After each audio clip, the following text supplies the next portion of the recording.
She had been a waitress at the Golden Lotus for 17 years, serving Korean barbecue to businessmen and families, never asking questions, never looking too closely at the men in expensive suits who occupied the private rooms upstairs. But on this particular Thursday evening, when Maya Robinson overheard a name she hadn't spoken aloud in 43 years, a name from a life she'd buried in Seoul, everything she thought she knew about her quiet American existence began to unravel. The man who dropped his gun was Vincent Castellano, the most feared crime boss in Chicago's Chinatown district. And the name Maya had whispered, almost unconsciously while refilling his water glass, belonged to a woman the world believed had died in 1981. Maya's hands trembled as she set down the water pitcher. The gun, a sleek black pistol, had clattered onto the marble floor, and now 6 pairs of eyes were locked on her face. Vincent Castellano's expression had transformed from cold authority to something Maya couldn't quite identify. Fear, recognition, grief. Where did you hear that name? His voice was barely above a whisper, but it commanded the entire room. If you're listening to this and want more stories like this one, be sure to follow our channel so you don't miss the next chapter of these incredible journeys. Maya's mind raced backward through decades. Seoul, 1981, the boarding house near Itaewon. The young woman with haunted eyes who had taught Maya Korean phrases while they both worked night shifts at an American military bar. The woman who had vanished one winter morning, leaving behind only a jade bracelet and a warning, "If anyone asks about me, say you never knew my name." Estruturou elementos narrativos para a história de ficção. Bom começo.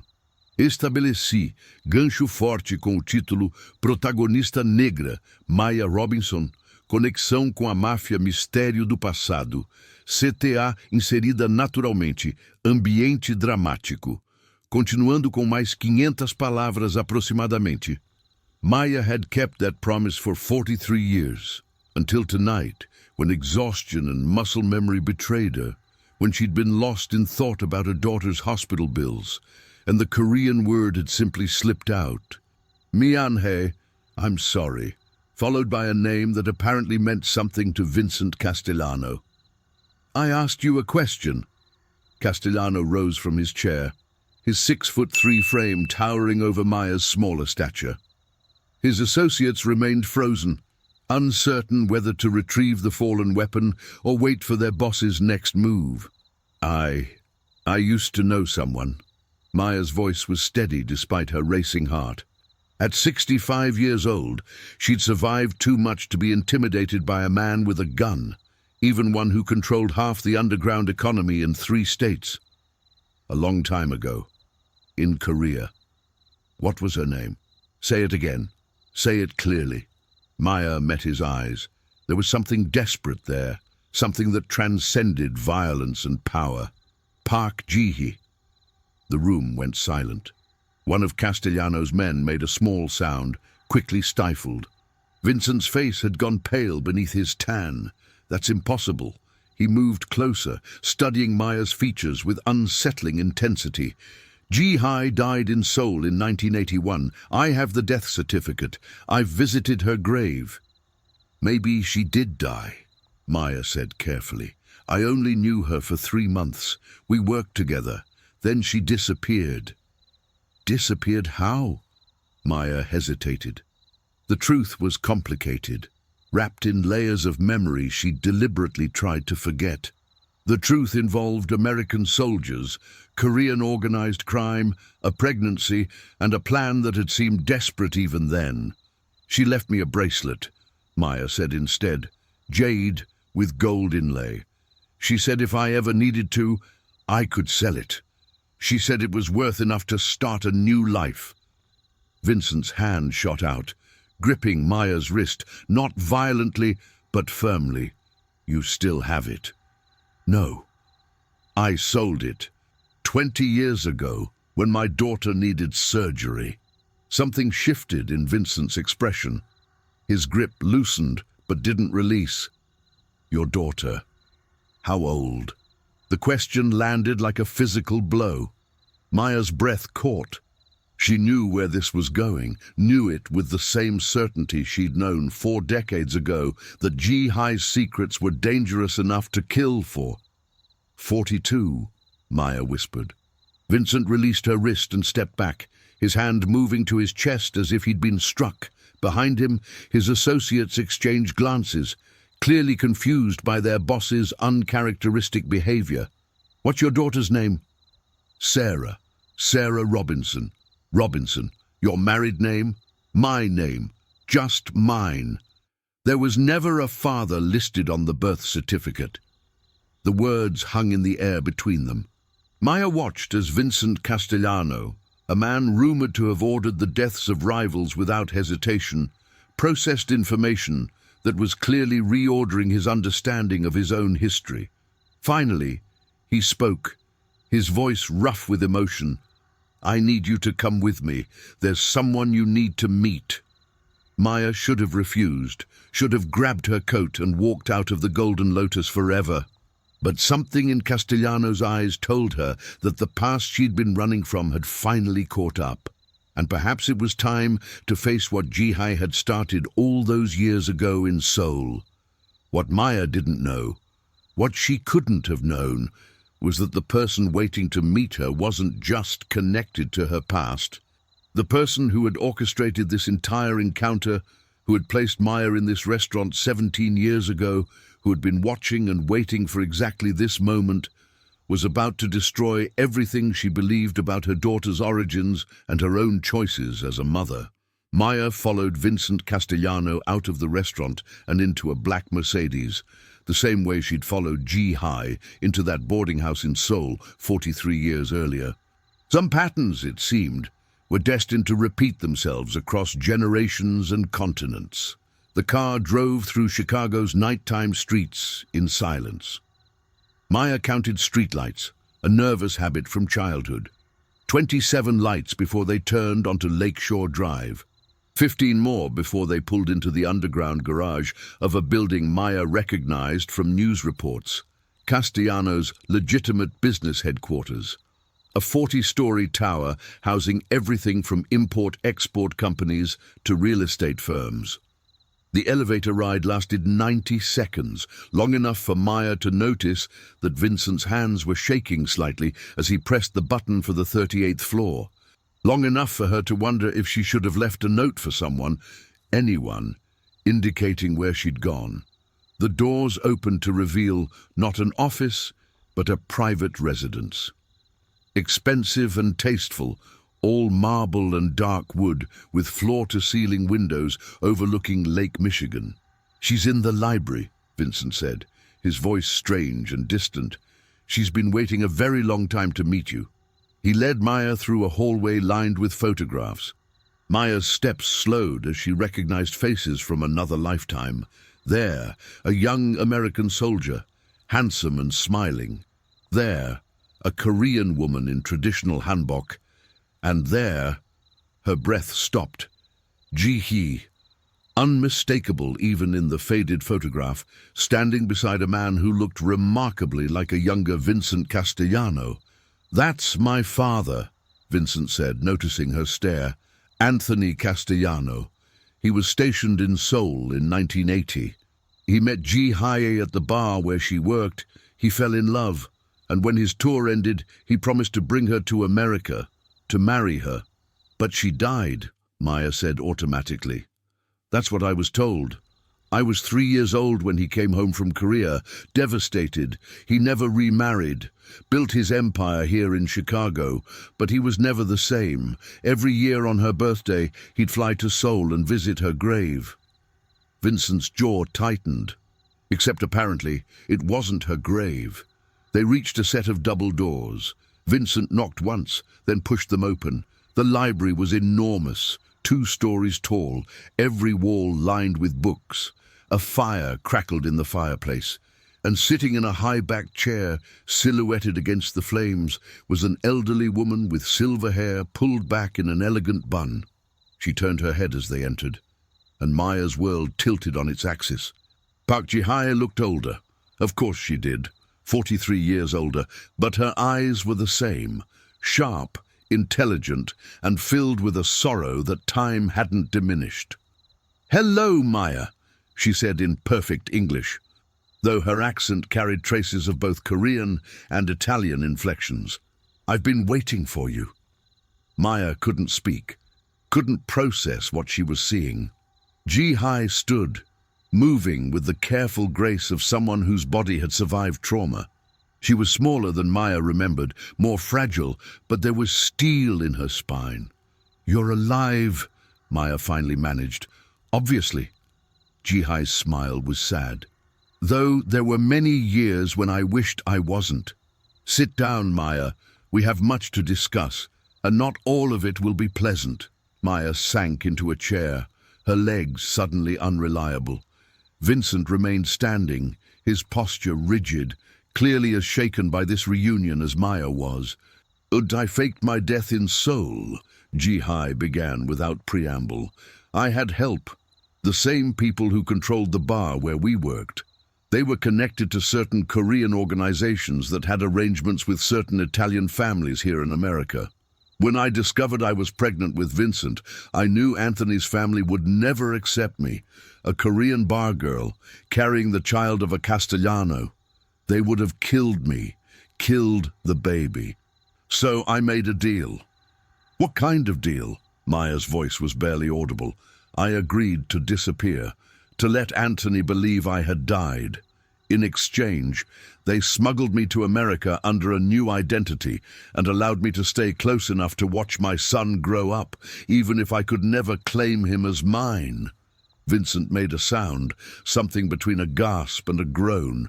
"You've been in Chicago this entire time." Ji-hai's eyes filled with tears. "For 41 years, Vincent. I've watched you from a distance, attended your graduations from the back row, stood in the crowd at your father's funeral. I've lived in this building, in an apartment 4 floors below this one, since you purchased it 15 years ago." The revelation was staggering. Maya tried to comprehend the depth of deception, the years of silent watching, the sacrifice. "But why now?" Maya asked. "Why bring me here after all these years? Why reveal yourself?" Ji-hai's expression hardened. "Because, Maya, the deal I made didn't just involve my disappearance. It involved your daughter, too." The words struck like a physical blow. Maya's hands gripped the arms of her chair. "What are you talking about? What does Sarah have to do with any of this?" Ji-hai walked to a desk and retrieved a folder, yellowed with age. She handed it to Maya with trembling hands. "Open it." Inside were documents, medical records, a birth certificate, but not the one Maya had in her safe deposit box. This one listed different information, different dates, and most shocking of all, different parents. Maya's vision blurred as she read again. The words refused to make sense.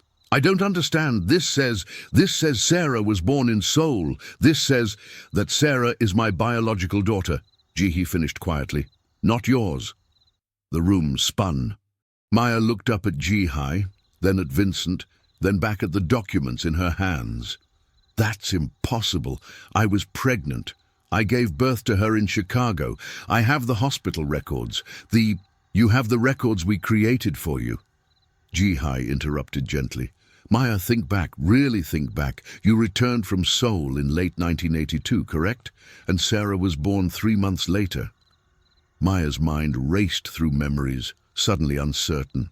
The timeline had always been tight, but she'd been so young, so scared, so desperate to leave Seoul behind that she'd never questioned the details. "You were never pregnant, Maya," Ji-hai said, her voice breaking. "I was. Sarah is mine, and Vincent's half-sister." The silence that followed was absolute. Maya felt her heart hammering, felt the world she'd built over 4 decades beginning to crumble. Everything she knew about herself as a mother, everything she'd sacrificed and fought for, suddenly felt built on lies. Vincent spoke first, his voice hoarse. "Are you telling me that my half-sister has been alive all these years? That you gave her away?" "I gave her to someone I trusted," Ji-hai said fiercely. "Maya was good kind. She had a chance at a real life in America. I was trapped in a web of obligations to the families who had smuggled me here. I couldn't protect a daughter, could barely protect myself, so I made another deal. Maya would raise Sarah as her own, and in exchange she'd receive financial support through anonymous channels. Maya's head snapped up. The monthly deposits, the ones that appeared in my account for 20 years, I didn't know where they came from. They came from me, Jihi said, laundered through enough corporations that you could never trace them. I paid for Sarah's childhood, her education, her surgery when she needed it. I've watched over both of you from the shadows, making sure you had what you needed. But you let me believe she was mine. Maya's voice cracked with emotion, anger, grief, confusion all warring inside her. You let me love her as my daughter. She is your daughter, Jihi said fiercely. You raised her. You shaped who she is. Biology doesn't erase that.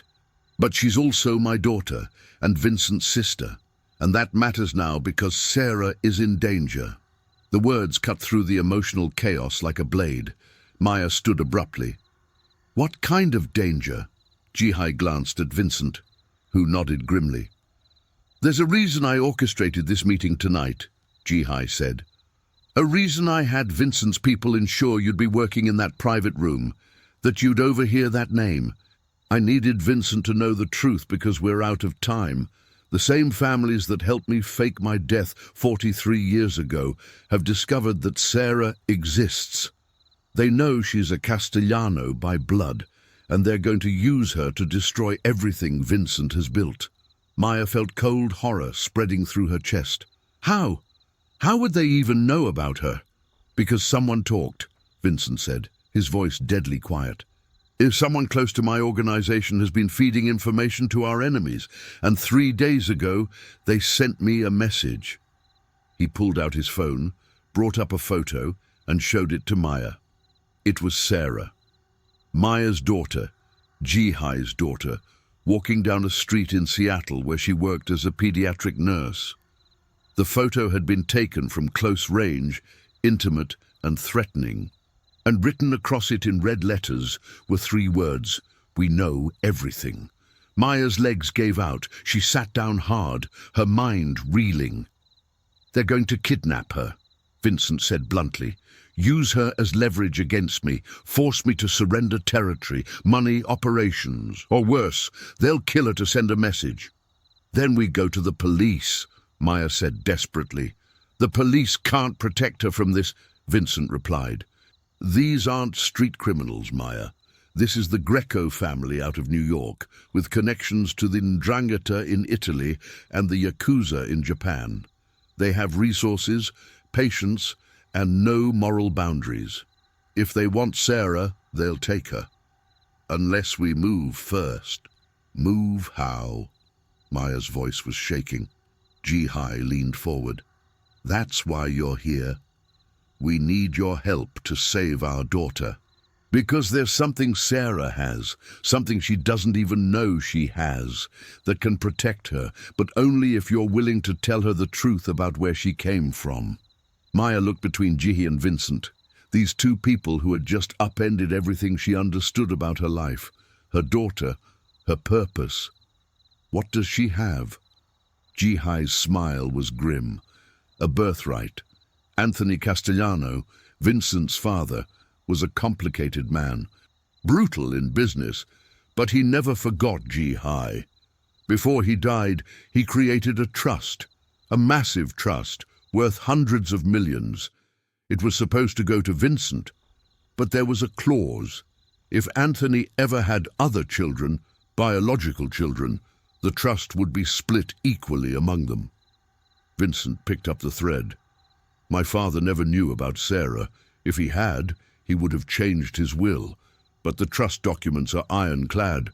Sarah is entitled to half of everything my father left behind, and that makes her not just a target, but also the most powerful piece on the board. Because if she claims her inheritance, Maya said slowly, understanding dawning, she becomes untouchable. She becomes a Castellano in more than just blood. Exactly, Jihai said. But to claim it, she needs to know the truth, all of it. And she needs to be willing to enter a world that will change her forever. A world of violence, power, and impossible choices. The world I tried to protect her from by giving her to you. Maya's hands were shaking. 42 years of motherhood, of protecting Sarah from every hurt, every danger, every harsh truth. And now she was being asked to deliver her daughter into the heart of darkness. What if she refuses? Maya asked quietly. What if I tell her everything, and she wants nothing to do with any of this? Vincent's expression was hard. Then the Greco family will kidnap her anyway, and she'll have no protection, no resources, no idea what she's truly facing. At least if she knows, she can fight, she can choose. Some choice, Maya said bitterly. It's more choice than I ever had, Jihi said softly. More choice than you had when I made my deal with you 43 years ago. I'm offering Sarah what I never got, truth, and the power to decide her own fate. Maya closed her eyes, feeling the weight of decades pressing down. She thought of Sarah, brilliant and compassionate, dedicating her life to helping sick children. Sarah, who had no idea her mother wasn't her biological mother. Sarah, who was walking around Seattle completely unaware that assassins might be watching her every move. When? Maya asked, opening her eyes. When do we tell her? Now, Vincent said. Tonight, I have a plane waiting. We fly to Seattle. We bring her back here and we explain everything. Then she decides. And if the Greco family moves before we can get to her? Vincent's smile was cold and dangerous. Then they'll discover why my father built this empire and why I've made it even stronger. I protect what's mine, and whether Sarah knows it or not, she's mine. My sister, my blood, and nobody threatens my family without paying a price. The words should have been comforting. Instead, they sent a chill down Maya's spine, because she was beginning to understand that saving Sarah might require becoming the very thing Maya had spent her life avoiding, a part of the Castellano family, with all the violence and moral compromise that entailed. Jihi reached out and took Maya's hand. Her grip was surprisingly strong. And I know what I'm asking of you, she said quietly. I know this destroys the life you've built, the identity you've claimed. But Maya, she's our daughter, yours and mine. We brought her into this world, each in our own way, and now we have to save her from it, together. Maya looked down at their joined hands, one dark, one pale, both marked by age and struggle. Two women who had survived impossible circumstances, who had made impossible choices. Two mothers to the same daughter. All right, Maya whispered, let's go get our girl. But as they stood to leave, as Vincent made calls to his pilots and his security teams, as Jihai gathered documents and evidence, none of them noticed the small red light blinking in the corner of the library ceiling. Someone was watching. Someone had heard everything.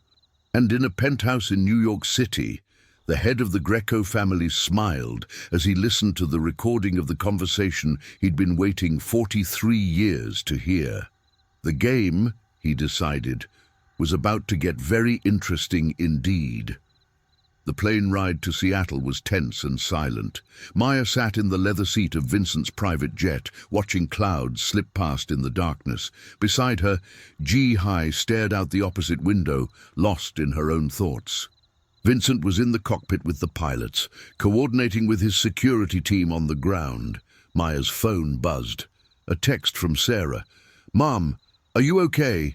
You didn't answer my call earlier." Her hands trembled as she typed back, "I'm fine, sweetheart. Actually, I'm coming to see you. Surprise visit. I'll be there in a few hours." 3 dots appeared. Then, "Really? That's amazing. I just got off my shift. Come straight to my apartment. I'll make breakfast." Maya set down the phone, her throat tight. How do you tell your daughter that her entire life has been a carefully constructed lie? How do you prepare someone for the truth that their existence is now a target? She sounds happy, Jihai said quietly, having read over Maya's shoulder. You did that. You gave her a childhood that made her capable of happiness. I lied to her every day of her life. You protected her. There's a difference. Maya turned to face the woman who had given birth to Sarah. Do you regret it, giving her to me? Jihai was silent for a long moment. When she finally spoke, her voice was thick with emotion. Every single day. But I also know that if I had kept her, she would have grown up in the shadows, always looking over her shoulder, never truly free. You gave her something I couldn't, normalcy, safety, a mother who could be present without fear. I don't regret my choice, Maya, but I do grieve it. The plane began its descent. Vincent emerged from the cockpit, his expression grim. We have a problem, he said. My team in Seattle just reported movement. 3 vehicles with out-of-state plates circling Sarah's neighborhood. Could be reconnaissance. Or it could be nothing, Maya said, though she didn't believe it. I don't take chances with family. Vincent pulled out his phone, made a call. And DeMarco, I need eyes on the package now. Yes, now.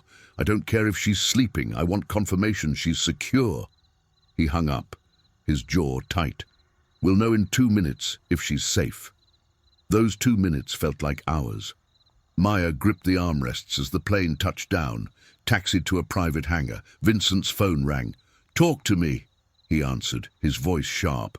Then his expression changed, first to confusion, then to alarm. What do you mean she's not there? When? How long? Maya's heart stopped.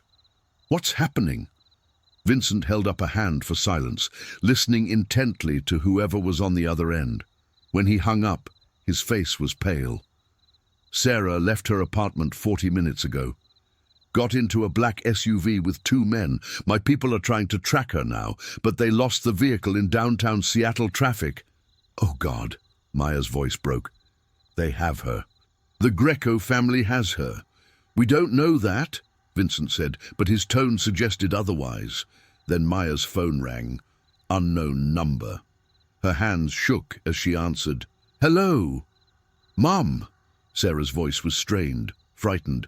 Mum, something's wrong. These men, they said they work for someone named Castellano, and they're taking me. The line went dead. Maya looked up at Vincent, accusation and terror warring in her eyes. Your people took her? Vincent was already moving, barking orders into his phone. That's impossible. I gave explicit instructions. No approach until I arrived. Someone's using my name. Then who has my daughter? Maya shouted. The answer came from an unexpected source. Jihai's phone buzzed with a message. She opened it, and her face drained of color. It's from Antonio Greco, she whispered, showing them the screen. The message was brief. We have your daughter. Bring the trust documents to the following address in 24 hours, or she dies. Come alone, Jihai, and tell Vincent that his father sent his regards from the grave. Below the message was a photo. Sarah, bound to a chair in what looked like a warehouse. Fear evident in her wide eyes, but fury in the set of her jaw. She was alive. For now. They want the trust documents. Maya didn't understand. Why? Vincent's expression was murderous. Because if they have the original documents, they can forge a claim to my father's estate. They can't kill Sarah. She's worth more alive as leverage. But they can use her to access billions. With those documents and Sarah under their control, they could challenge my claim to the Castellano fortune, tie it up in courts for years, drain resources, weaken my position. Then we give them the documents, Maya said immediately.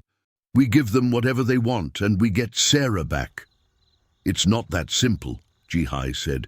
If we give them the documents, Sarah's value decreases. They might kill her anyway, or worse, they'll use her for something else. What could be worse than death? Jihai and Vincent exchanged a look. Marriage, Vincent said quietly. They force her to marry into the Greco family. Make her claims to the Castellano Trust become Greco property through marriage law. It's been done before. Maya felt sick. This is insane. Sarah is a nurse. She saves children's lives. She's not part of this world. She doesn't deserve this. None of us deserve the families we're born into, Jihi said softly, but we're still responsible for them. Now we need a plan. Vincent was already ahead of them, his strategic mind working. The exchange is set for tomorrow evening. That gives us 24 hours. Not a lot of time, but enough. Enough for what? Maya demanded. To prepare Sarah, Vincent said, and to turn their trap against them. What are you talking about? They have her. We don't even know where. They're in Seattle, Vincent interrupted. Or within 50 miles. They'll want to keep her close, control the exchange location. I have resources in Seattle, connections. We'll find her. And then what? Storm in with guns blazing. She could be killed in the crossfire. No, Jihi said, her voice suddenly strong and clear. Not guns. Information. Maya, you asked me earlier what I'd been doing for 43 years while I watched Sarah grow up. I wasn't just watching, I was preparing. The families that helped me fake my death, that smuggled me to America. I kept records, names, dates, bank accounts, shipping routes for drug operations, blackmail material on politicians and judges. Everything I could gather, insurance, I thought, protection. You've been building a case against them, Vincent said, understanding dawning, for 4 decades, against all of them. The Koreans, the Italians, the Russians, everyone who profited from the underground economy that allowed me to exist in the shadows. I have enough evidence to bring down 50 operations, send 100 people to prison for life. Then we trade that, Maya said. We trade your evidence for Sarah. No, Vincent said sharply. We use it differently. Antonio Greco isn't the only player in this game. He has rivals, enemies, people who would love to see him fall. We leak selective information to the right people, create chaos, make him vulnerable, force him to negotiate from weakness instead of strength. That could take weeks, Maya protested. We have 24 hours. Then we work fast. Vincent pulled out his phone. Ndun, I'm calling in every favor I have. New York, Boston, Vegas. By sunrise, Antonio Greco is going to wake up to discover that his empire is under attack from 6 different directions. And when he's desperate, scrambling to protect himself, that's when we strike. And Sarah? Maya's voice broke. What happens to her while we're playing these games? Jihi took Maya's hands. Sarah is stronger than you know. She's my daughter. She has survival instinct bred into her bones. And she's your daughter. She has the moral strength you gave her. She'll hold on, she'll fight, and we'll get her back. Maya wanted to believe it, wanted to trust that these 2 people, a crime boss and a ghost from the past, knew what they were doing. But every instinct she had was screaming to go to the police, to the FBI, to anyone who operated in the light instead of the shadows. But she knew Vincent was right. The moment law enforcement got involved, Sarah's chances plummeted. The families operated by their own rules, and those rules were absolute. No talking to cops, no mercy for snitches, and no hesitation in cutting losses. All right, Maya heard herself say. Tell me what to do. Vincent smiled, and for the first time, Maya saw not the crime boss, but the son of a man who had loved deeply enough to mourn for 40 years. First, he said, we're going to make Antonio Greco regret the day he decided to threaten a Castellano. Then we're going to teach Sarah exactly who she is and what she's capable of. And finally, we're going to make sure that when this is over, no one ever threatens our family again. The word, our family, hung in the air. Maya looked at Jihi, at Vincent, and realized that somewhere in the last few hours, without her even noticing, she had become part of something larger and more dangerous than she'd ever imagined. Part of the Castellano family, for better or worse. And God help anyone who stood in their way. The next 18 hours passed in a blur of activity that Maya could barely comprehend. Vincent's Seattle headquarters, a legitimate import-export business that served as a front for his operations, became their war room. Maps of the city covered every wall. Phones rang constantly. Men and women in expensive suits came and went, each bringing new intelligence, new possibilities. Jihai proved to be a revelation. The quiet, broken woman from the library transformed into something sharp and dangerous. She pulled files from encrypted drives, made calls in 3 different languages, coordinated information drops that would strategically cripple Greco operations across the country. The trucking company in Jersey, she said, pointing to a name on Vincent's organizational chart. It's moving heroin from the ports. I have shipping manifests, dock worker testimony, even photos of Antonio Greco's lieutenant personally overseeing a delivery. We released this to the FBI's organized crime division. His distribution network collapses. Do it, Vincent confirmed. What else? The construction firm in Boston. Money laundering. Union intimidation. I have recordings of threats made against shop stewards who wouldn't cooperate. Send it to the DA's office, anonymously. Maya watched this unfold with growing unease. We're destroying his business, but that doesn't get Sarah back. If anything, won't it make him more dangerous? It makes him desperate, Vincent corrected. Big difference. A strong enemy will kill your daughter to prove a point. A desperate enemy will negotiate to save himself. We're taking away his options, forcing him to see Sarah as his only leverage left. And then we make him an offer he can't refuse. What offer?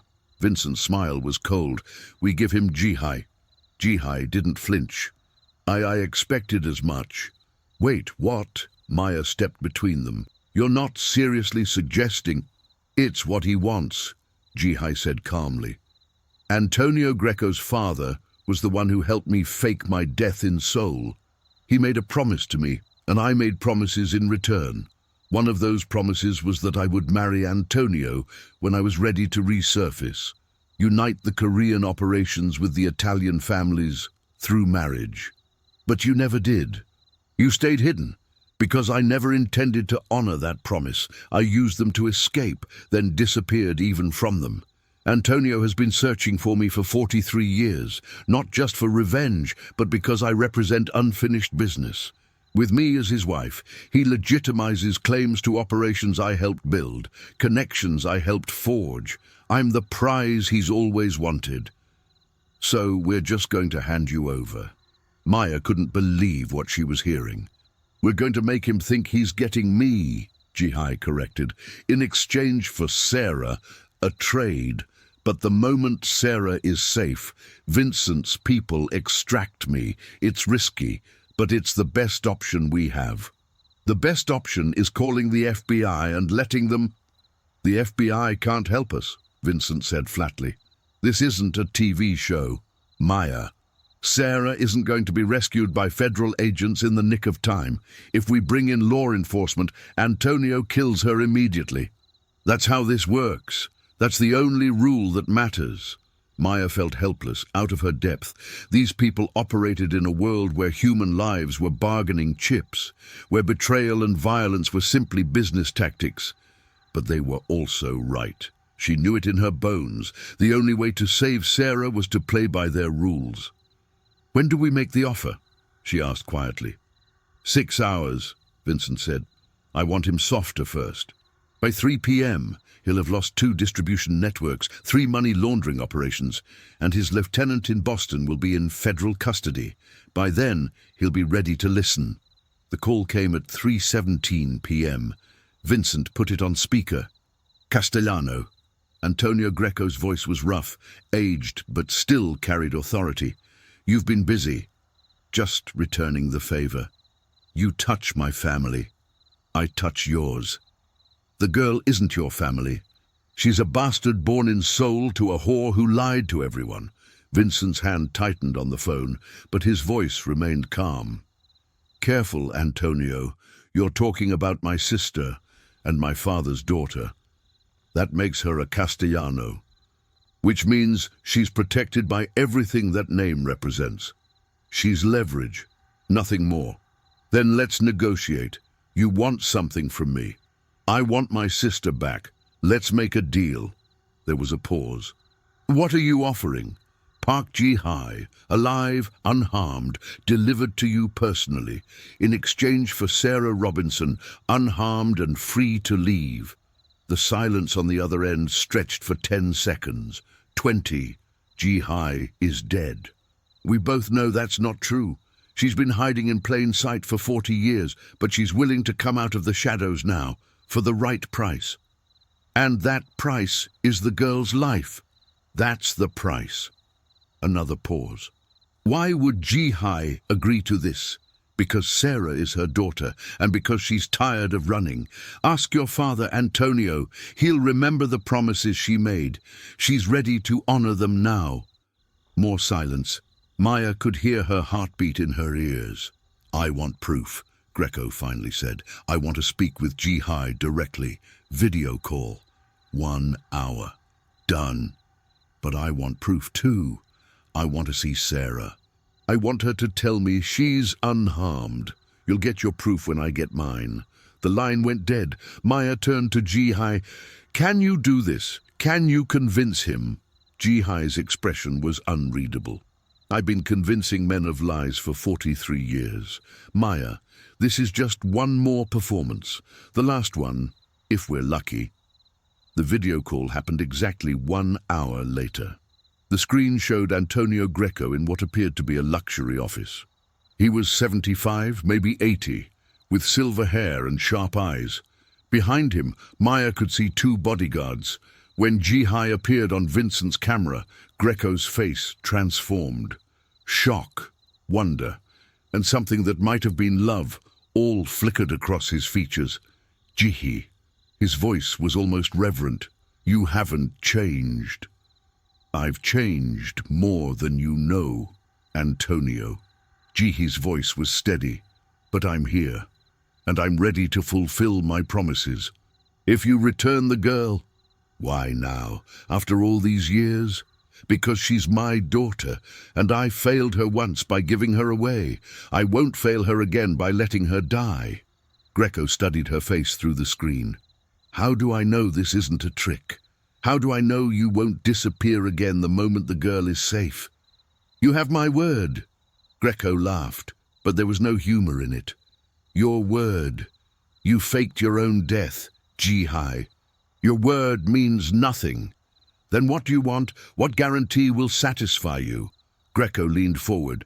Come to the exchange yourself, not Vincent's men. You personally deliver the trust documents, and you get in my car. The girl goes free, you stay with me. That's the deal. Ji-hai nodded. Where and when?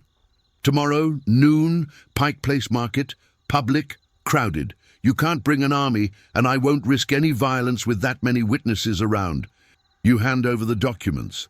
The girl walks to Vincent's people. You come with me. And if the documents are fake, then I kill you both. But I think you're smarter than that. Ji-hai looked directly into the camera. I want to see her. I want to see that she's alive. Greco gestured off screen. A moment later, Sarah appeared, being held by a man twice her size. Her face was bruised, one eye swollen, but her expression was defiant. Maya gasped, seeing her daughter's injuries. Tell them you're alive, Greco ordered. Sarah's eyes found the camera. I'm alive. These idiots think they can intimidate me. They can't. Her voice was strong despite obvious fear. Mum, if you're watching this, don't give them anything. I don't care what happens to me. Don't. The guard shoved her out of frame. Greco smiled. Spirited, isn't she? I can see why you fought so hard to protect her. Noon tomorrow, Ji-hai. Don't be late. And come alone, or she dies screaming. The screen went black. Maya was shaking with rage and fear. They hurt her. They actually hurt her. She's alive, Vincent said grimly. That's what matters. And tomorrow we get her back. How? Maya demanded. Ji-hai goes in alone. If something goes wrong, nothing will go wrong. Jihai said with absolute certainty. And because Antonio Greco doesn't know what I've become in 43 years. He thinks I'm still the frightened girl from Seoul. He's wrong, and when he realizes how wrong, it will be too late. She walked to a case Vincent's people had brought in and opened it, revealing a sleek pistol. I've been planning this confrontation for 4 decades, Jihai said quietly, checking the weapon with practiced ease. Every year, every month, preparing for the day, someone would try to use Sarah against me. Antonio thinks I'm walking into his trap, but really, he's walking into mine. You're going to kill him, Maya said, not quite sure how she felt about it. If necessary, but I'd prefer something more permanent. Antonio Greco's power comes from fear and respect. Take those away, and he's just an old man. And I have exactly what I need to destroy both. She pulled out her phone, showed them a video file. This is from 1983. Antonio was 38 years old. Watch. The video was grainy. Old security camera footage from what looked like a warehouse. Maya watched as a younger Antonio Greco tortured someone, a man who was begging, crying. And then, on Greco's orders, the man was executed while Greco laughed. That's Richard Chen, Jihai said. He was a federal informant. His disappearance has been an open case for 40 years. This video proves Antonio killed him. It also proves he's been lying to his partners about his relationship with federal authorities. If this gets out, half his allies turn on him, the other half go to ground to avoid the FBI investigation that will follow. Either way, his power crumbles. You're going to blackmail him into releasing Sarah, Maya asked. But I'm going to give him a choice, Jihai corrected. Release Sarah and retire gracefully. Let his son take over the family business, and this video never sees the light of day. Or refuse. And I release it to every federal agency and every rival family simultaneously. His empire burns, and he dies in prison. Vincent was nodding slowly. It could work. If you can get him alone long enough to make the threat credible. Oh, he'll believe me, Jihai said with a cold smile, because I'm going to show him everything else I have. 40 years of insurance, 40 years of secrets. By the time I'm done talking, he'll know that killing me means destroying himself. And Antonio has always valued survival above everything else. Maya looked at this woman, this stranger who was also her daughter's mother, and realized she'd underestimated her completely. Jihai wasn't a victim. She was a survivor who'd turned her powerlessness into power, her fear into preparation. But there's a backup plan, right? Maya asked, in case the blackmail doesn't work. Vincent's smile was grim. 12 snipers positioned around Pike Place Market. Undercover operatives in the crowd, escape routes planned, and a helicopter on standby. If things go wrong, we extract both of them by force. That could start a war. Then we make sure things don't go wrong. The rest of the evening was spent in preparation. Jihai memorized every detail of the exchange location, every possible variable. Vincent coordinated his people, establishing communication protocols, fallback positions. Maya felt useless, watching these two orchestrate something so dangerous with such clinical precision. Finally, around midnight, Jihai found Maya sitting alone in a corner office, staring out at Seattle's glittering skyline. You should sleep, Jihai said gently. Tomorrow will be difficult. I can't sleep, not while Sarah is out there, scared and hurt. Jihai sat down beside her. For a long moment, neither spoke. I want you to know, Jihai finally said, that giving her to you was the hardest thing I've ever done. But watching her grow up, even from a distance, watching her become the woman she is, that was the greatest gift of my life. You did that, Maya. You gave her everything I couldn't. And now we're putting her in danger to save her from danger we created. No, we're putting her in danger to save her from a world she never asked to be part of. There's a difference, Jihai paused. After tomorrow, Assuming we succeed, Sarah will have to make a choice to claim her birthright and become a Castellano with all that entails, or to walk away and return to her normal life, pretending none of this ever happened. She'll walk away, Maya said with certainty. I know my daughter. She's not built for this world. Our daughter, Ji-hai corrected gently, and you might be surprised. She has more of both of us in her than you realize. Whichever choice she makes, we'll support her, together, if you're willing. Maya turned to face her. Are you asking to be part of her life, after tomorrow? I'm asking for permission to try. I understand if you say no. I gave up my rights 42 years ago, but Maya, I've missed so much. Her first word, her first step, her first heartbreak. I don't want to miss whatever comes next. Maya felt tears on her cheeks. She's going to be so angry at me for lying, at you for leaving, at all of us for this mess. Probably. But she's also going to be alive. And alive means she gets to be angry, to feel betrayed, to work through it. That's a privilege worth fighting for. They sat together in silence. Two mothers joined by love for the same daughter, separated by decades of deception and different choices. Tomorrow would bring violence, revelation, and potentially tragedy. But tonight, in this quiet moment, they were simply two women who wanted the same thing, to protect the child they'd both given life to, each in their own way. When Maya finally fell asleep in the office chair, Ji-hai covered her with a blanket and whispered a prayer in Korean, a prayer for Sarah's safety, a prayer for forgiveness, and a prayer that tomorrow, when the sun rose over Pike Place Market, they would all survive long enough to become the family they'd never been allowed to be. But what none of them knew, what they couldn't have known, was that Sarah Robinson wasn't waiting helplessly for rescue. In the warehouse where Antonio Greco's men held her, Sarah had spent the last 18 hours doing exactly what Maya and Ji-hai had taught her, each in their own way. She had survived. She had observed. She had planned, and when tomorrow came, the rescue wouldn't go at all the way anyone expected. Morning broke grey and cold over Seattle. Maya woke with a start, her neck stiff from sleeping in the chair. Ji-hai was already awake, dressed in elegant black, preparing for the exchange. What time is it? Maya asked. 7. We leave in 3 hours. Ji-hai's voice was calm, but Maya could see the tension in her shoulders. Vincent appeared in the doorway.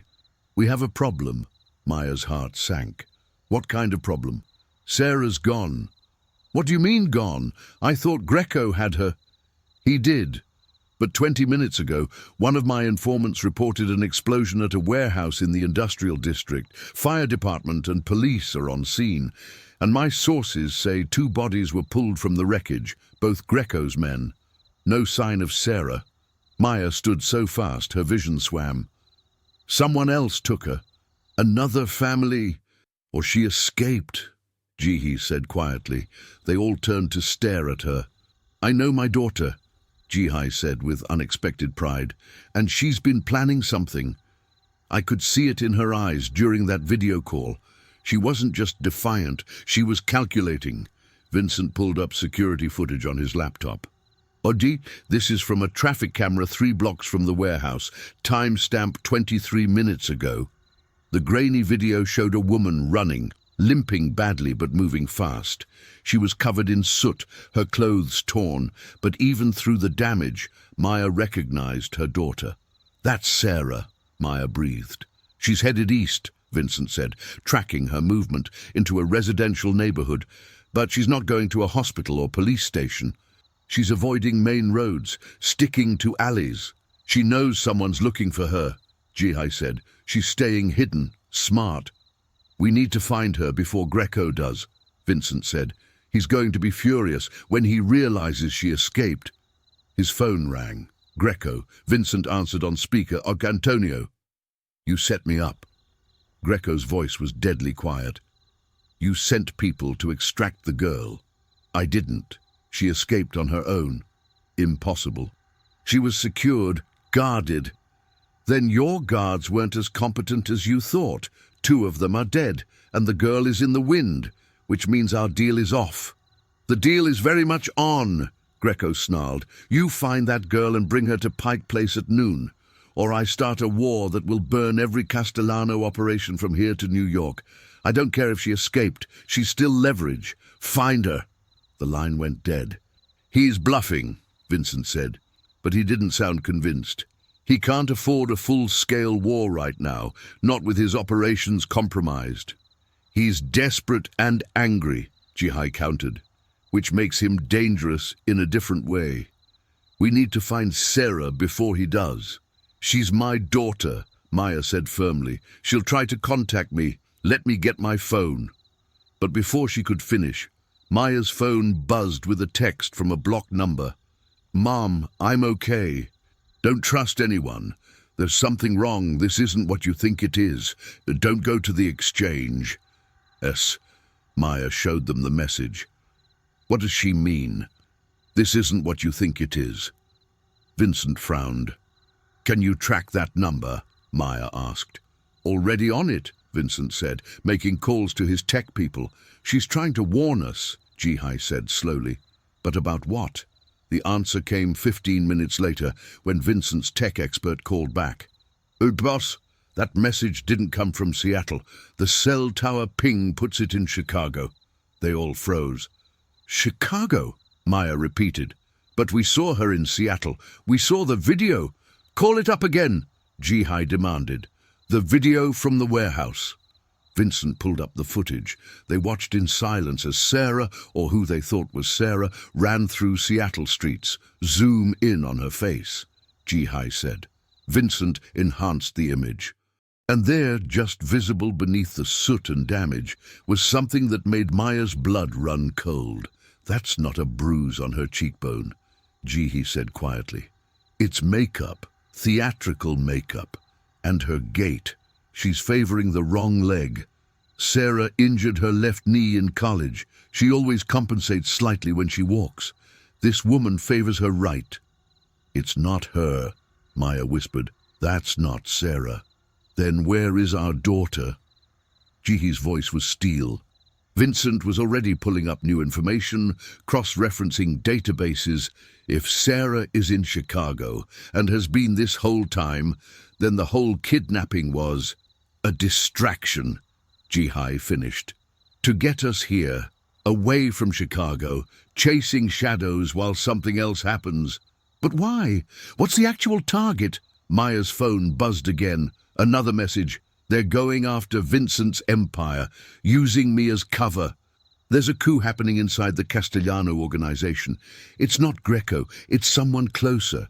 Trust no one. Stay safe. I love you." Vincent's face had gone white. "A coup. Someone inside my own organization is using Sarah to divide my attention. Get me out of Chicago." His phone rang, his second in command, Marcus. "Vincent, we have a situation. The board meeting you postponed. Someone reconvened it without your authorization. They're moving to vote you out, claim you're mentally compromised, and they have documentation." "What kind of documentation?" "Proof that you've been diverting millions from legitimate businesses into offshore accounts. Proof of money laundering, racketeering, everything the feds would need to take down the entire operation. If this goes to trial..." "Who called the meeting?" A pause. "Your uncle, Michael Castellano." Vincent closed his eyes. "Of course. I should have seen it." "Your father's brother?" Jihai asked. "I thought he retired years ago." "He did, or I thought he did. But if he's been planning this..." Vincent was already moving, grabbing his coat. "We need to get back to Chicago, now." "What about the exchange at noon?" Maya asked. "There is no exchange. There never was. It was all theater to get us focused on the wrong threat." "But Sarah, where is she really?" Another text. "I'm safe. Hiding at the place we went for my 16th birthday. Remember, don't tell anyone where that is. Even Vincent, especially Vincent. I'll explain everything when I see you. Come alone." Maya's mind raced back 26 years. Sarah's 16th birthday. They'd driven to a cabin in Wisconsin, just the two of them. a weekend of hiking and talking and mother-daughter bonding.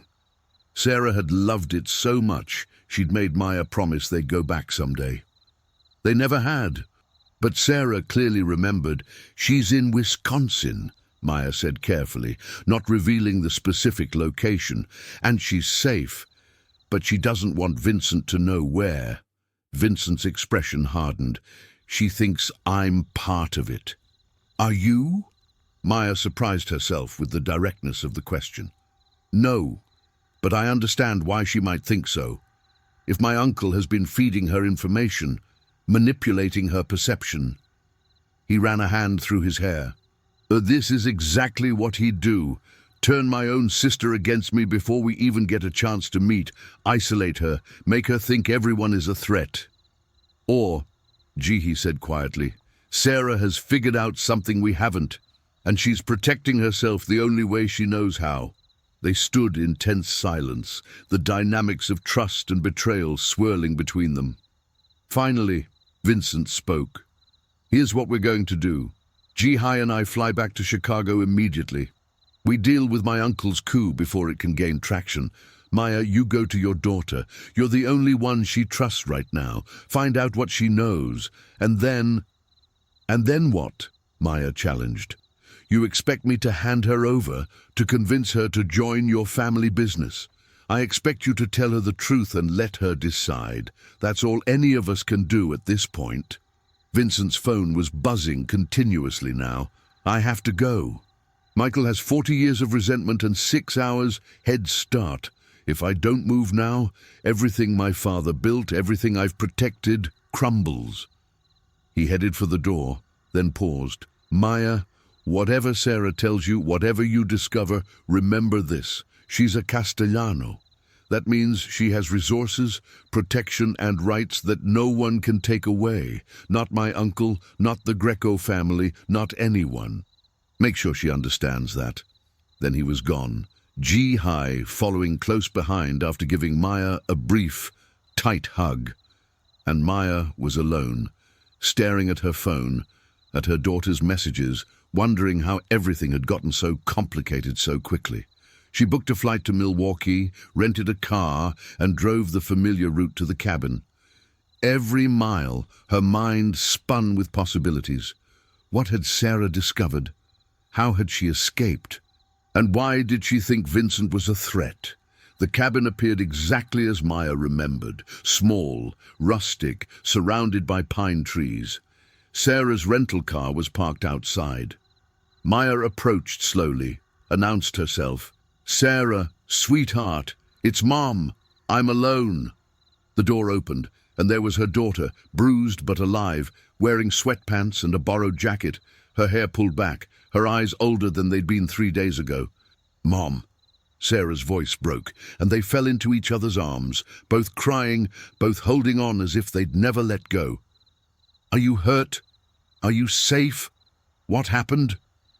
"I'm okay. Mostly." Sarah pulled back, wiping her eyes. "But Mom, we need to talk. About everything.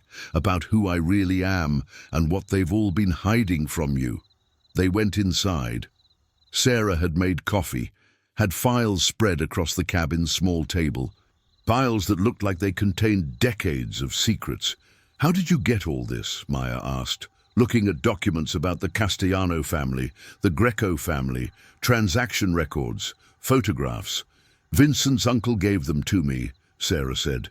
3 days ago, he contacted me at the hospital, told me my mother wasn't who I thought she was, told me I was in danger.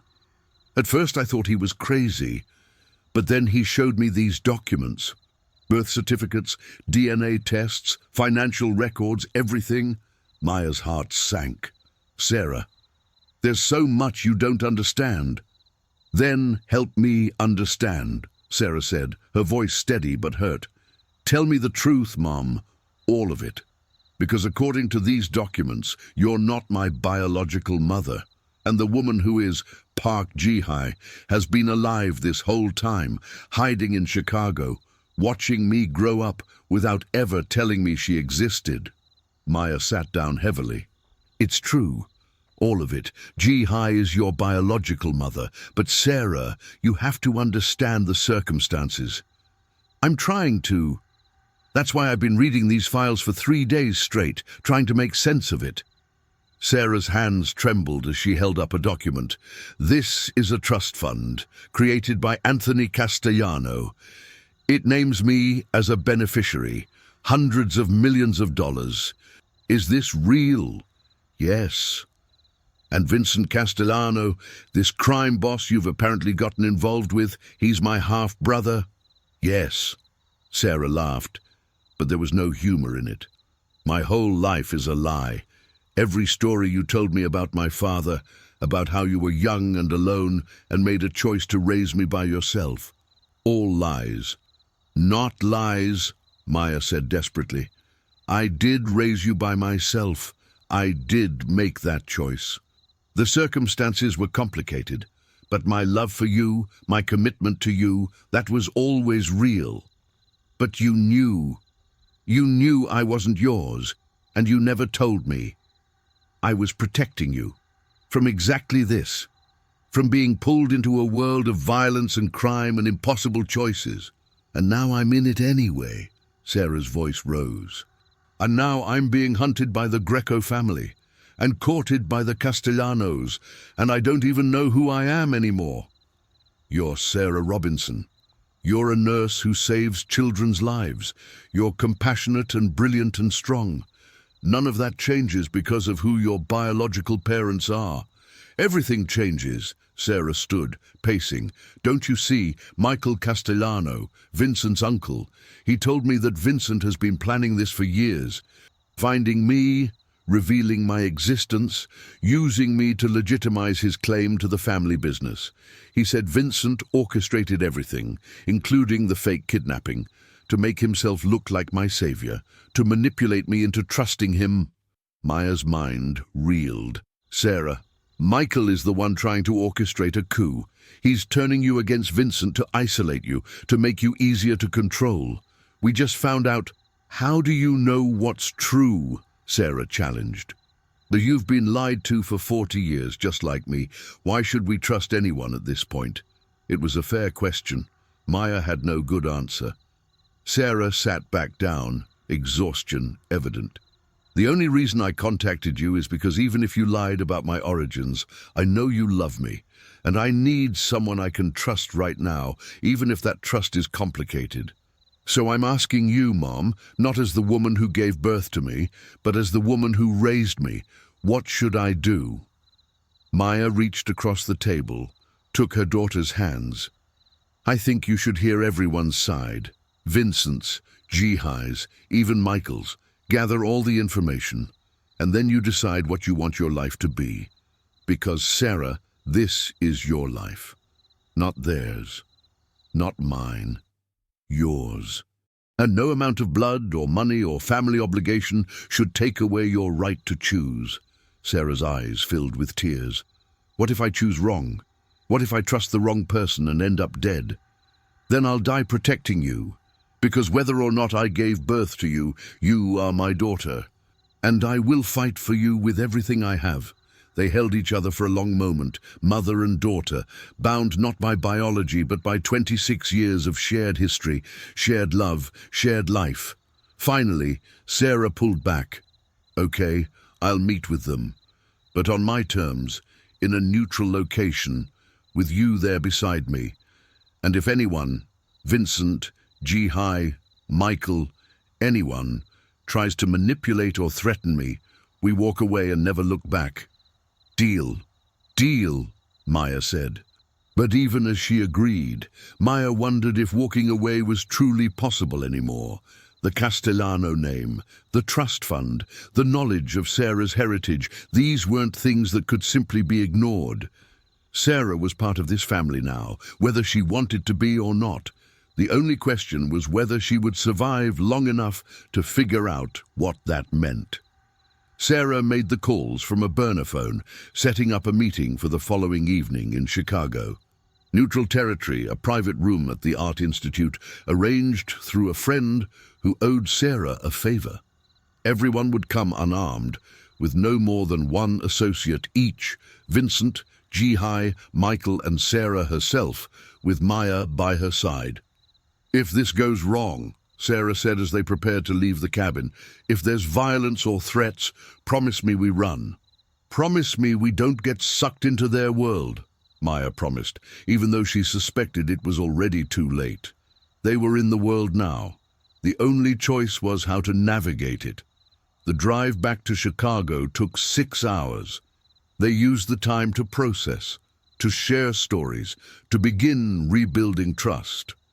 Sarah told Maya about her childhood suspicions, times when she'd felt different, noticed money appearing mysteriously, wondered about her features that didn't match Maya's. Maya told Sarah about Jihai, about soul, about the impossible choice she'd faced at 22 years old, when a desperate woman handed her a baby and enough money to start a new life. "I should hate you," Sarah said as they crossed the Illinois border, "for lying, for keeping this from me. But you don't. I don't know what I feel, except that I still need you. Is that strange?" "No," Maya said. "It's love. And love doesn't disappear just because circumstances change." They arrived in Chicago at dusk. The meeting was set for 8 p.m. They had 90 minutes. Maya took Sarah to a hotel, helped her shower and dress in clothes that would command respect. A dark suit, minimal jewelry, hair pulled back professionally, Sarah looked every inch the powerful woman she was about to claim to be. "How do I look?" Sarah asked, studying herself in the mirror. "I'd like a Castellano," Maya said. Then, seeing Sarah's expression, added, "And like yourself, both can be true." They arrived at the Art Institute 15 minutes early. Security had been arranged by Vincent's people, but Sarah had insisted on additional private security from a firm with no ties to any family. Metal detectors, bag checks, surveillance. If this was going to be a trap, it would be a very public one. Vincent arrived first, alone as agreed. Though Maya suspected he had people positioned throughout the building, he wore an expensive suit, his expression carefully neutral. "Sarah," he said, extending a hand, "I'm glad you're safe." Sarah didn't take the hand immediately. She studied him, this man who was supposedly her brother, looking for, what? Resemblance, threat. Finally, she shook his hand briefly. Vincent. Jihai arrived next. She paused in the doorway when she saw Sarah, her composed facade cracking. "You look so much like your father," she whispered. "Anthony, you have his eyes." Sarah's jaw tightened. "And what do I have from you? My survival instinct, I hope, and my stubbornness. You'll need both." Michael Castellano was last to arrive. He was older than Vincent, perhaps 70, with silver hair and the bearing of someone accustomed to power. He looked at Sarah with an expression Maya couldn't quite read, calculation mixed with something that might have been genuine concern. "Sarah, it's an honor to finally meet you properly." "Cut the formalities," Sarah said sharply. "We're here because each of you wants something from me. Money, loyalty, legitimacy. I don't know yet and I don't care. What I want is the truth, all of it. And then I'll decide what happens next." She gestured to the chairs arranged around a table. They sat, an uneasy circle of family and strangers. "Start talking," Sarah commanded. "Vincent, you first. Tell me why you've been looking for me." Vincent leaned forward, his hands clasped. "Because you're my sister. Because my father loved your mother. And if he'd known you existed, he would have moved heaven and earth to protect you. I'm trying to honor that. To give you what should have always been yours, your heritage, your family, your choice, and the money, the trust fund, is legally yours, always has been. I'm not fighting you for it. I never was. Michael says you orchestrated the kidnapping to manipulate me." Vincent's eyes cut to his uncle. "Michael is trying to turn you against me because if you side with me, his coup fails. He needs you isolated, uncertain, vulnerable. Then he can position himself as your protector and advisor. Gain control of your trust. By extension, gain control of resources he'd use to challenge my leadership. Michael smiled coldly. Or I'm telling Sarah the truth that you've been lying about for years, that you knew about her existence since you were 18, that your father told you about Jihai's pregnancy before he died, that you chose to keep Sarah hidden, to maintain control of the full inheritance until circumstances forced your hand. Sarah turned to Vincent. Is that true? Vincent's silence was damning. Answer me, Sarah demanded. I knew, Vincent finally admitted. My father told me on his deathbed, made me promise to find you, to protect you. But Sarah, you have to understand, you were safe in obscurity. If I'd revealed you earlier, you would have become a target immediately. Every enemy I have would have seen you as leverage. So yes, I kept the secret. I kept you hidden and protected from a distance. I was waiting for the right time. The right time? Sarah's laugh was bitter. Or were you waiting until you absolutely had to acknowledge me, until Michael found out, and you had no choice? Both, Vincent said simply. I won't lie to you. I benefited from your absence, but I also genuinely wanted to protect you. Those two things can be true simultaneously. Sarah turned to Jihai. And you, what's your excuse for 42 years of silence? Jihai met her daughter's eyes steadily. I have no excuse. Only reasons. I was young, terrified, trapped in a world where women were commodities. I gave you to Maya because I believed she could give you what I couldn't: safety, normalcy, love. Was I wrong? I don't know yet, Sarah said. Maybe, probably, because now that safety is gone, and I'm exactly where you tried to prevent me from being, in the middle of a family war, with everyone wanting a piece of me. Then walk away, Jihai said quietly. Refuse the inheritance. Change your name. Disappear. I did it once. I can help you do it too. You don't have to be a Castellano if you don't want to be. But if she does that, Michael interjected, she loses everything. The money, the protection, the power to shape her own future. Sarah, you're right to be angry at all of them. They've all lied to you, manipulated you, used you, but that doesn't mean you should throw away what's rightfully yours. Take the inheritance, assert your claim, and then choose your own path. With advisors you can trust, advisors like you. Sarah's tone was skeptical. I've never lied to you. I came to you first, gave you all the information before anyone else did. Yes, I benefit if you side with me over Vincent, but I'm not hiding that. I'm being honest about my motivations. Can anyone else at this table say the same? It was a fair point, and everyone knew it. Sarah stood, pacing to the window that overlooked Michigan Avenue. The city lights sparkled below, beautiful and impersonal. I spent the last 3 days reading about the Castellano family, she said, her back to them. The legitimate businesses, the criminal enterprises, the violence, the power. And I kept asking myself, do I want to be part of this? Do I want my name associated with everything you all represent? She turned back to face them. And here's what I realized. It doesn't matter what I want. I'm already part of it. My DNA makes me a Castellano. My mother's choices made me a target. My father's will made me an heir. I can deny it, run from it, hide from it, but I can't change it. This is my reality now. So what are you going to do? Vincent asked quietly. Sarah's smile was hard.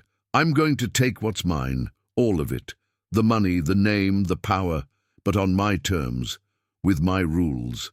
And the first rule is this: no more lies from anyone. Complete transparency, or I walk and you all can destroy each other over the scraps. She looked at each of them in turn. Vincent, you want me as an ally? Fine, but I don't work for you. We're partners, equals. You don't make decisions about my life, my money, or my future without my full knowledge and consent. Agreed. Michael, you want to advise me, then advise, but don't manipulate, don't play games. I'm smarter than you think, and I will figure out if you're using me. Michael inclined his head. Fair enough. Jihai. Sarah's voice softened slightly. I don't know what to call you. I don't know if I can forgive you, but I do want to know you, so we start there and we see what happens.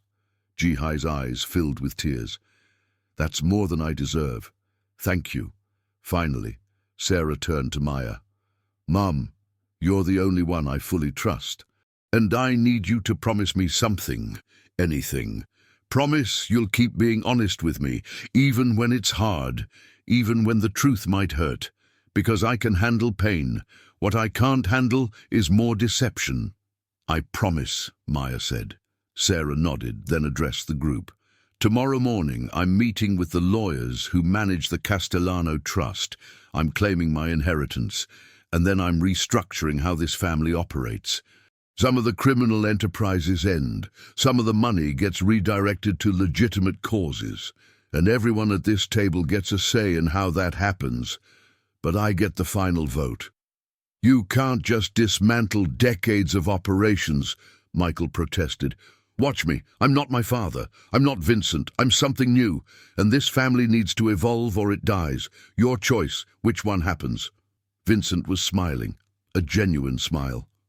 You really are a Castellano. Welcome to the family, sister. But before Sarah could respond, the lights went out, complete darkness. Then sounds, breaking glass, running footsteps, shouts. Get down! Vincent's voice, sharp with command. Maya grabbed Sarah, pulled her to the floor, heard Jihai doing the same.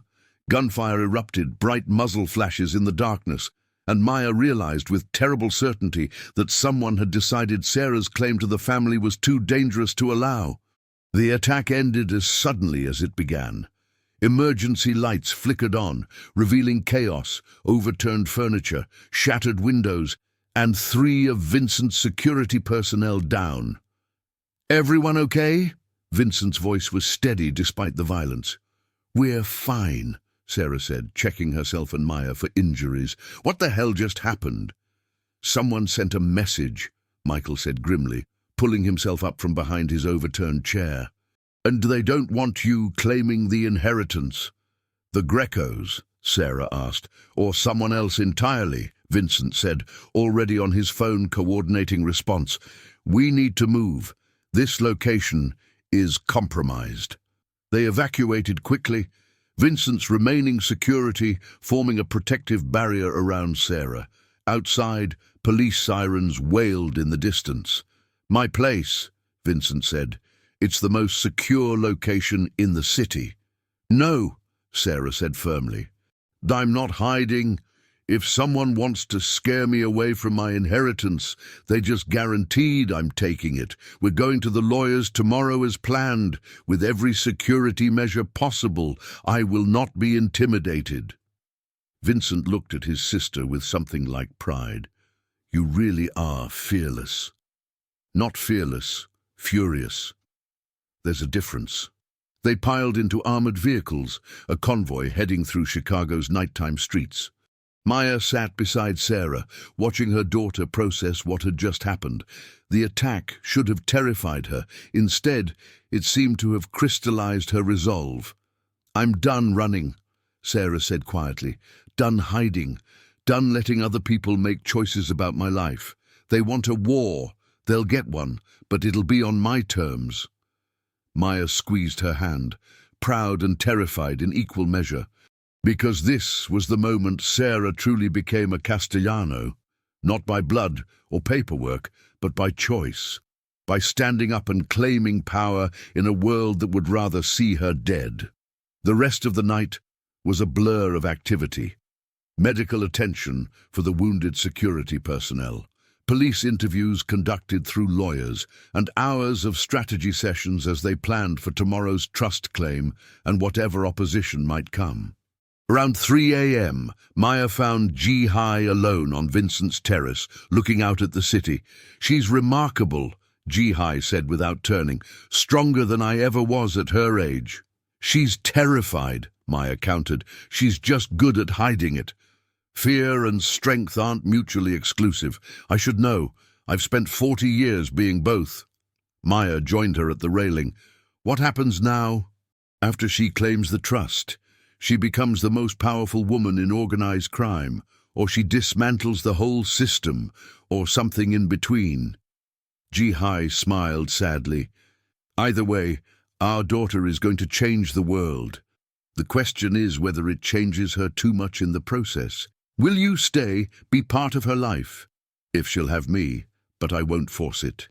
I've caused enough pain by inserting myself where I wasn't wanted. She needs you, Maya said.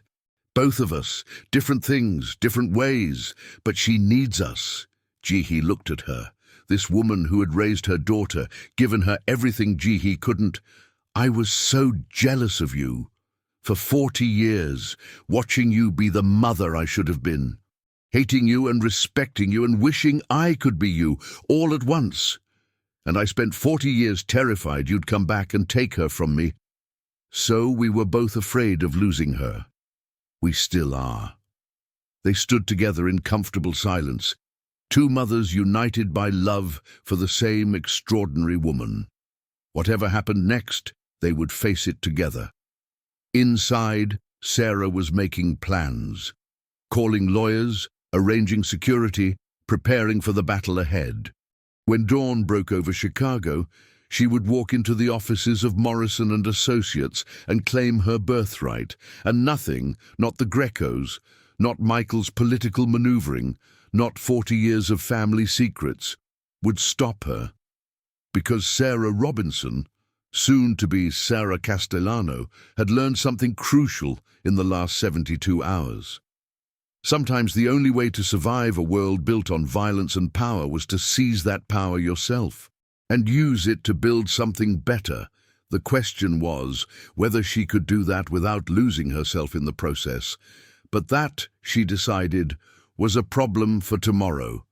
Tonight, she was just grateful to be alive, surrounded by the complicated, damaged, fierce family she never knew she had, and ready to fight for the future she deserved.